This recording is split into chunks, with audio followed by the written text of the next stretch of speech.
Today's verses are from chapter 5, 15 through 17 in Romans. Let's dig in, because there's a couple things that I want to dig into with it. Yet the rescuing gift is not exactly parallel to the death-dealing sin.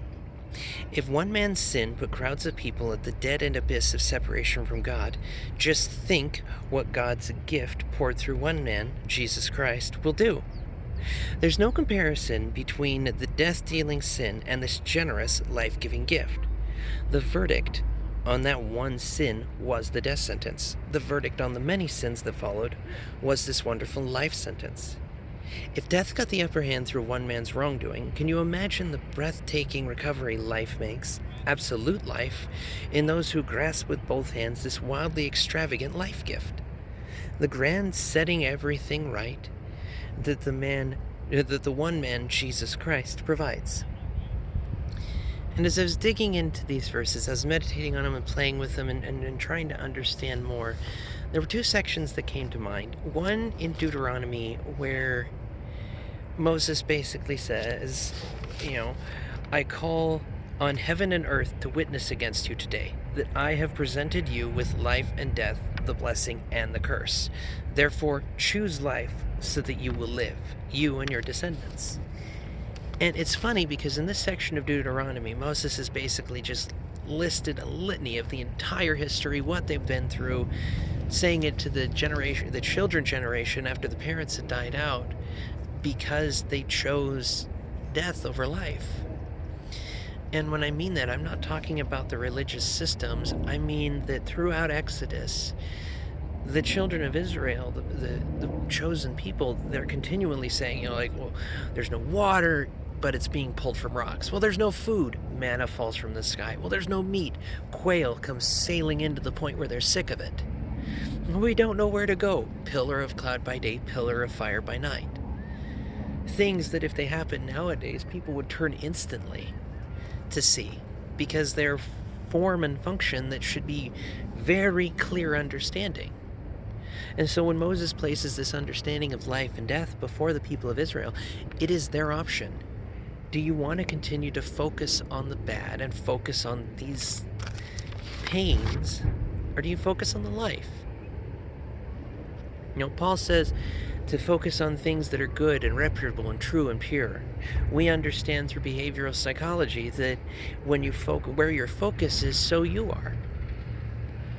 So if the entire focus of the people of Israel is to focus on themselves and not living lives, ourselves included, that if we choose to focus on ourselves to the extent that all others cease to be, then we are focusing on death. Because if all you have is yourself, what's there left? And I don't mean to say that it is bad to look after yourself. It is bad that when only self is the thing, because that's more narcissism than anything. And when we choose to focus on life, the reality of the situation, that this is not it, that's not the end, it gives us an opportunity to hope and to look for things. And, it strikes me as quite beautiful that, not only does God present a life-giving gift that we choose to grasp hold of, because we have the free will to do so. Sorry for the plane. He also gives us an example of his justice. Because the other verses that came to my mind while I was reading through this were how God describes himself, honestly. It's in Exodus 34, verses 6 through 8. And Yahweh passed before him, Moses, and proclaimed, Yahweh, Yahweh is God, merciful and compassionate, slow to anger, rich in grace and truth, showing grace to the 1,000th generation, forgiving offenses, crimes, and sins, yet not exonerating the guilty, but causing the negative effects of the parents' offenses to be experienced by their children and grandchildren, even to the 3rd and 4th generation.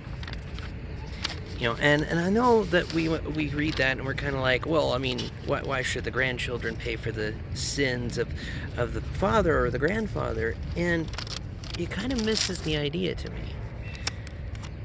Because when it's saying held out to the next generation, I read that as an understanding of generational curses.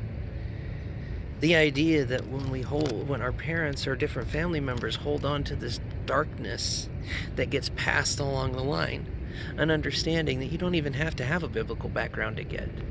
When people talk about passing on alcoholism down through the line, it's that same thing. It's an example, I should say. It's something that continues on through the generations. And the fact that it's the third or fourth, when previously God says that he is loyal and loving to and showing love to the 1,000 generations. That's a beautiful thing to me. That God knows we mess up, and in his justice, he sets it right. He tries to give us a way to be with him. He sees to it that we can call him Abba, dear Father, if we choose. And so it strikes me as quite beautiful that not only in this act of life-giving life, of Christ's death and resurrection, it sets justice, it sets right, that the crime was paid for, that Jesus paid for it, so we don't have to. And it shows love and mercy and grace on those who choose the free will to move to him.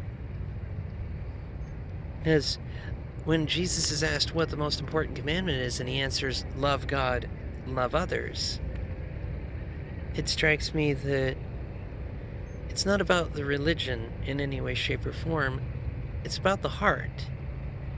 And there are many places in the Bible where it says that, Jesus himself says that the people we think we'll see there may not necessarily be the ones we think we'll see. As there are some people who have been hard-toady religion who know nothing of grace, mercy, and love, and those who have never stepped foot in a church and know it intimately. So it strikes me as a beautiful thing that we can see God being true to his character in loyal love, slow to anger that we can mess up and he still welcomes us home, and the fact that he sets it right.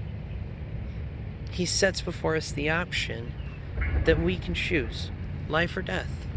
And if we choose the life-giving life, how much brighter does life get? When we choose to focus on new life instead of old death, where we choose to see new beauty instead of old pain. And that's a glorious thing, and it's part of why I came out here. Because even in the desert, there's still life. And right now, as I'm recording this, I'm watching a beautiful hawk fly over. Because there's beauty. There's always beauty. We just must choose to seek it. Focus on that which is good, pure, beautiful. Because life, death, the moments, the victories are chosen in the little things. It's not the moment of, I'm going to stick my knife in them, or I'm going to lay down my life for them. That's the far end of the spectrum. The battle starts with, am I going to put another person first? Just once. And that's my challenge and my prayer. As I go through, to just try and do that one thing, that one and a random act of kindness. One arc in a sea, for those who are particularly fond of Evan Almighty. Because an act of random kindness, an arc, can pull somebody out of a drowning ocean. One act of mercy, one act of kindness, one act of generosity can change the world. That's a beautiful thing to me. I will see you guys tomorrow for finishing up Romans. We will be in, give me a moment here. We will win an 18 and 19 for tomorrow, and it will more than likely be back in the old recording studio spot. See you guys then. God bless.